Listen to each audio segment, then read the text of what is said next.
Hi everyone, this is your girl Sauda Mbogo. So today I'm here to tell you my thoughts about water.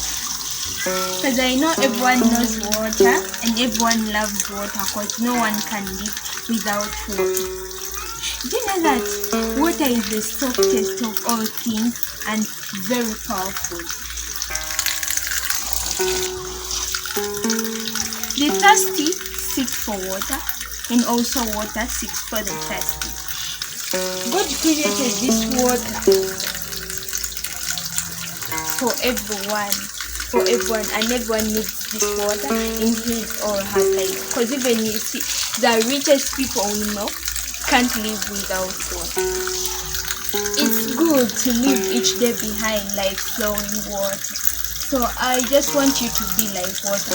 Wherever water passes, it doesn't come back behind. If today you get a bad day, just leave that day behind. Tomorrow, move on with a fresh day. Be like water.